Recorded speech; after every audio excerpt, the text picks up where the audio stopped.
Ay mga sheep, ngayong araw to ay magmarinate po tayo ng lechong manok.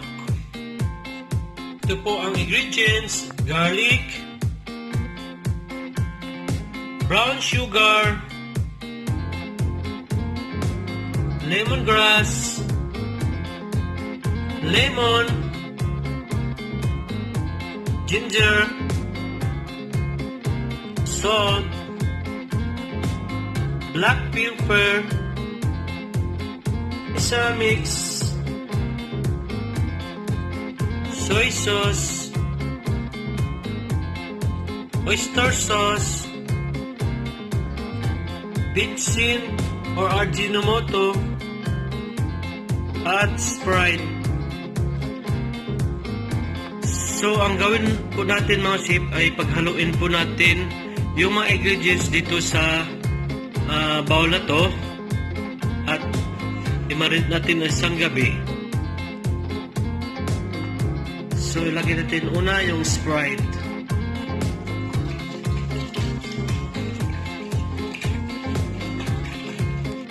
Sunod ang toyo, mga 2 spoon lang po.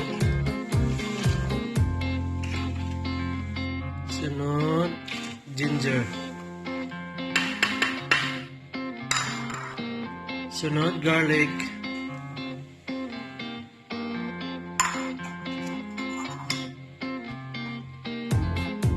Black pepper, 2 teaspoon po. Lemongrass. Salt.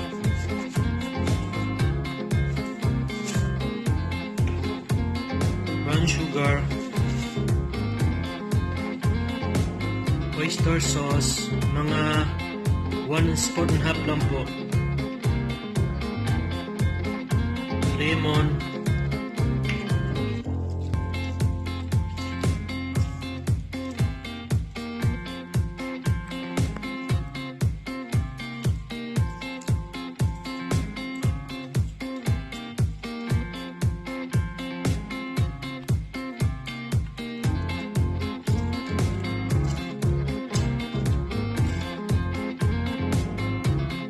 So, paghaluin na po natin,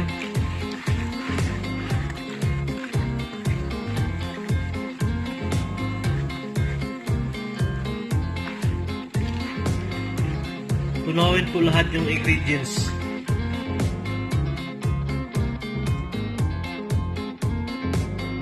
Isunod na po natin yung ginisa mix, isang ginisa mix po. Ubusin po natin.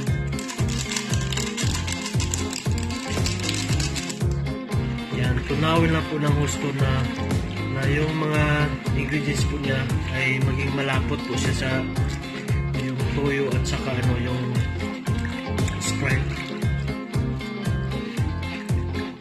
Ito po siya, ibabad po natin sa plastic ng overnight, tapos lilitsunin natin bukas. Ilagay po natin ang mga ingredients doon sa loob niya po.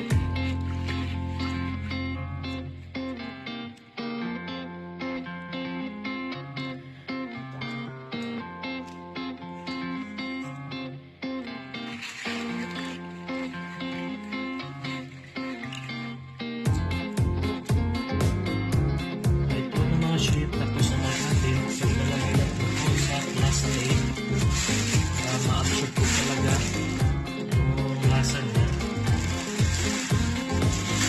Ayan. So ilagay natin yung malamang loob.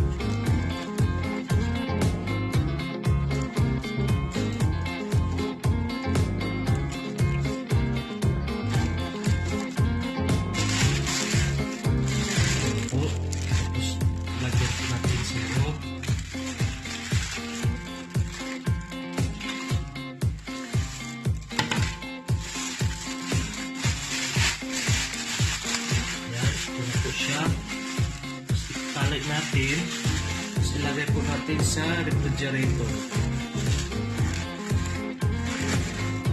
Ayan mga sheep, nag-grill na po natin yung manok. Ayan mga sheep, medyo pula-pula na po yung lechon manok natin. Try nyo ito sa bahay nyo, magaling ito sa business, ang sarap-sarap nito. Ayan mga sheep, malapit na po maluto ang lechon manok natin. So makikita nyo, yan, nagba-brown na po siya. Masarap na ito, isaw-saw po natin ito.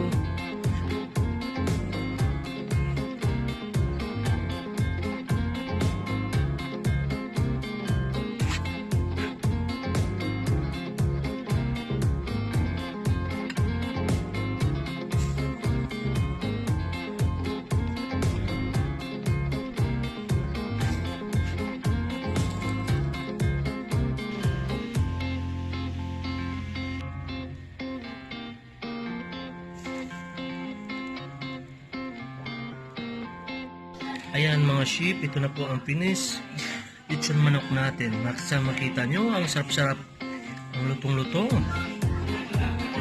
Yan. Yan o. Kita nyo sheep, ang sarap-sarap.